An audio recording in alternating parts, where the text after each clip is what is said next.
everyone. Are you ready for me to take you somewhere you've never been before? Welcome to Living and Loving. I am Monique McCall, country music recording artist and songwriter, sharing my passion for living and loving.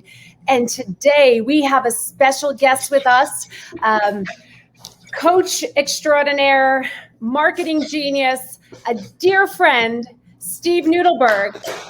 I am humbled, but after listening to that song, I would reverse it and say, you are the singer extraordinaire. Fantastic opening. Great to be here. Great to share in your passion, because I know that you are spreading the word of living and loving and doing all these cool things. So congratulations, Monique. Thank you so much, Steve. So with that, I'd really love to know if you can tell the listeners, what have you been doing to get out there and live and love and share your passions, and what really lights your fire? So I love this idea that you have a show that's going to discuss this. For me, I think if you date back, a year, when all of a sudden everybody's cheese got moved, everybody was talking about us being socially distant. And I don't think we were socially distant. I think we were physically distant. Yeah. And the tools like this to connect with people at scale are there if you learn them, understand them. I am much more social now, and I'm a social creature, but much more social now than I've ever been globally. Ireland, Barcelona, Russia, there's no boundaries to where you can spread your message. And if you, like I write in my book, if you're willing to give, you get in return. And I think the world is a wonderful place to live and love. It absolutely is, and I have to say the same. I've connected more with people throughout the world, and friends that I hadn't caught up with, just because things have changed exponentially through this whole new way of doing everything virtually. So yeah, we're not socially distant. We're just physically distant, and we need to hang on to that, and we need to keep sharing that message and putting love out there, because, that's what's going to drive us forward and doing the things that we really enjoy and love doing. So I know you just mentioned something about giving back, and I just kind of want to know, what is your give back? What do you do to give back? So, initially when I invested myself in social media, which is going on, almost 8 years ago now, the philosophy was, for me, it was a sharing platform. It was a place for me to share my message. I've been in sales. I've been an entrepreneur 40 plus years. I have unbelievable experience, both good and bad, that I could share with people to help them on their journey.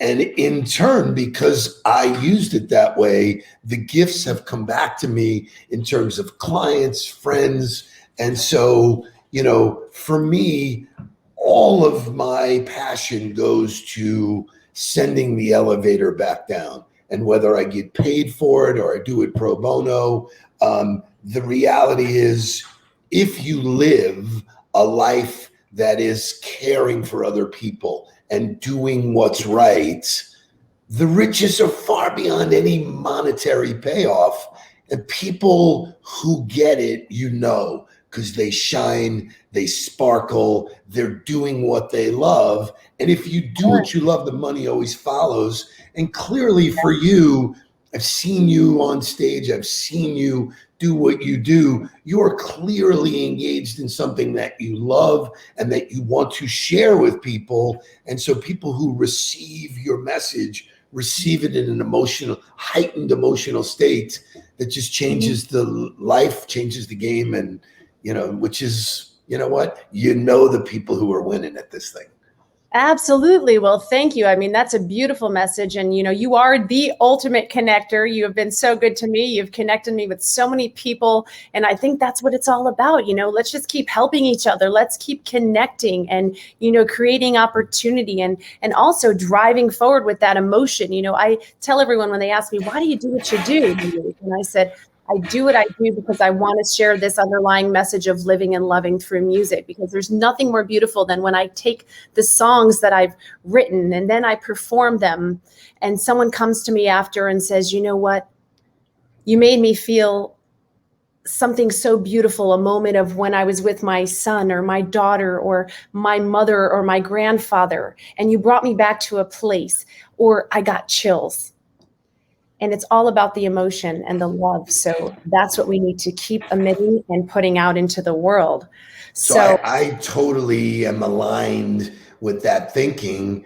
As a matter of fact, one of the other chapters in my book is listen to the music. And I can tell you that I've shared that with my family. I've shared it with my friends. I've shared it with clients that music is the number one change agent for emotion. So people like, they wake up in the morning and they're really not feeling it.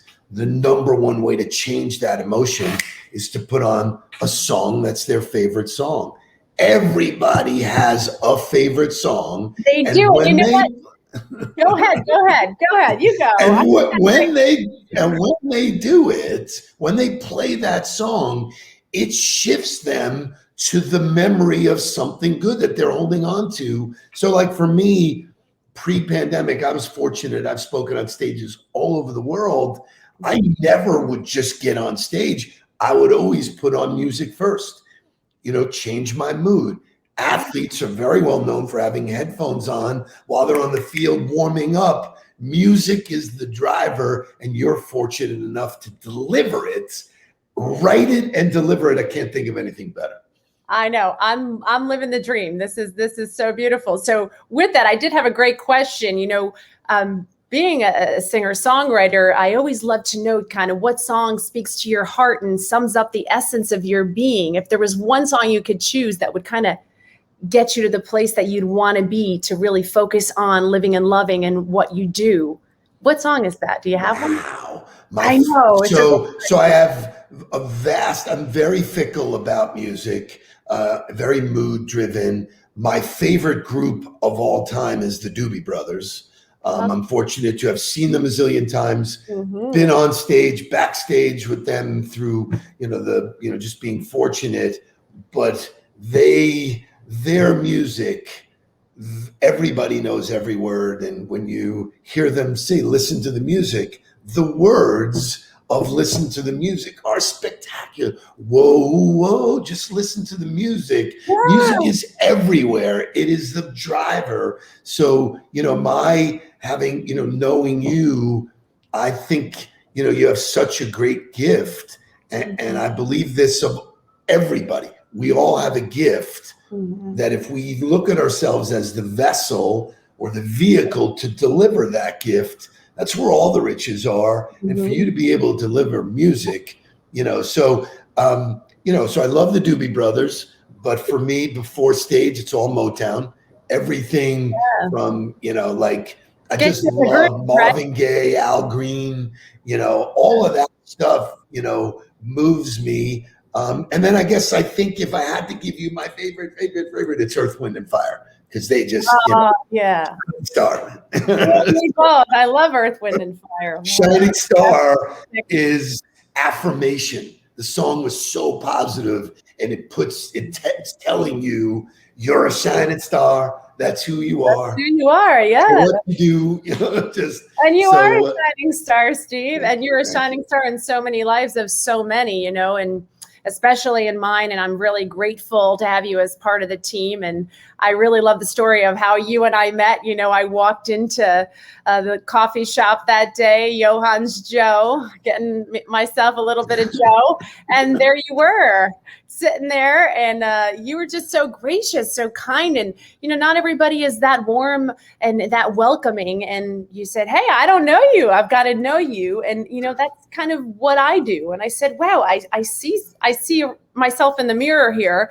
And you were so nice to, share your book with me on the ball, which I'd love for you to share a little bit more about your book with our audience. So I've been fortunate that in my career, I looked at the selling profession very different than everybody. And I was the outlier early on, saying, listen, the more people that know me, the more opportunity I'm going to have.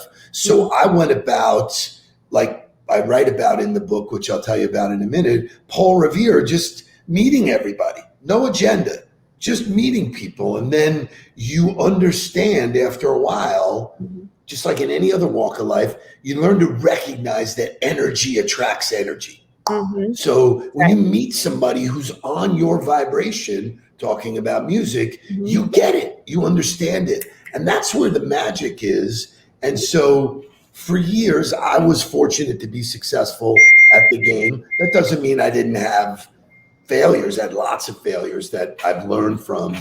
But somebody 7 years ago asked me to speak to their bank. They're a local bank. They had 100 people that they wanted me to talk to. And I was fortunate. I said, I don't really do that. They, no, come on, you'll be great. And so I got up in front of this group and I gave them what ultimately turned out to be my book. The name of my book is Confessions of a Serial Salesman.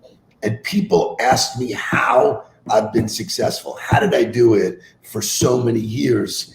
And the reality is it's not sexy. It's not fad driven. It's hard work, discipline, and a process. Bang, bang, bang. Same thing every day, like in an assembly line. Everybody's always looking for the silver bullet. Everybody's always looking for, oh my God, the new thing. Let me go over there. And all of that changing direction gets you going in circles. And so the work that we're doing together is just building a process of how people are going to find you. This is a vehicle for you to share who you are emotionally, physically. You're going to do it every week or more, I hope. And you're going to land in places you couldn't normally get to. And so all I did was share 27 rules for influencers and leaders. That led me to speak all over the world. And so what a gift. Candidly, I wrote the book for my grandson. And so which is the most important rule to you? Is there one, or they're all just equally important? Well, so that's an interesting question. So they're all very important. And for me, when things didn't go well, I could look back at the process and say, okay, which of these 27 rules am I not doing? But I would say the most impactful, and they are all impactful, but the most was when I understood that most people, when they meet somebody for the first time, say, hi, how are you? Hi, Monique, how are you? Sure. How are you is an invitation. And what do you say? What do you say? How are you is an invitation for somebody to just dump their negative on you. We are programmed to be negative. We're bombarded with negative messages. So I did like Shaka Khan, another one of my favorite songs, tell me something good. And, the reality is when you ask people, they'll be stunned, but whatever they tell you is genuinely important to them. And if you listen and pay attention, those are the clues to start a meaningful relationship, which is the keys to success in any walk of life. It's always listening, right? That's why we have 2 ears and 1 mouth, is because we're supposed to listen more than we talk. I think in your profession, you have a gift of voice and, the words that you put out there. And when you listen to the words of your songs, they're very impactful. So while there's a melody behind it, there's a meaning and a message which you only get from Monique McCall. Well, that's probably one of the most exciting parts about what I do, because I can share what's truly within my being and my soul. So it makes it, really special. And I feel so fortunate to be doing what I'm doing. And I'm so happy now that I'm going to be able to share more of this through this platform of Living and Loving, and on this podcast, that yes, my plan is to be living and loving with all of you every Thursday at 4 p.m. So make sure that you tune in here. It'd be great to see a lot of my friends and, even my family. Come on. I know you have enough of me, but you know what? More of Monique. Come on. That can't be too much for you, right? I have a show called Tell Me Something Good. And what's interesting is I do that show for me. I bring on other entrepreneurs and people who are telling something good. I just ask them the one question, tell me something good. And they can only share good news about their life, about their family, whatever. And so it tends to rub off, you know, when you do good things. And I have very high expectations that the guests that you'll have on and how you'll interact with them will be something that people really want to listen to every week or be part of every week. My question is, do we get to hear any music? Well, probably not today. I'm recovering from a little bit of an upper respiratory infection, but there will be music in the future. So, you know, make sure you do tune in. And I have some great new songs that I wrote. At least I think they're great. And one of them is about the pandemic. And it's all about, you know, what we're sharing here and living and loving and kind of going within. So the title is Inside Out. And going within your being, going within your soul, and, you know, really realizing that that's where we have everything. Everything we need is innately within us. We never need to look to the outside.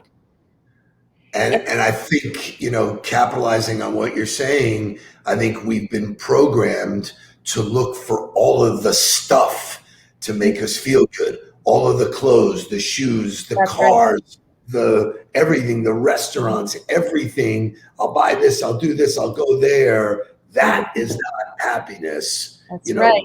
There's many in my space, including myself, who reached a point in their lives where they're like, wow, I can't believe how much money I am making and I am still miserable, you know?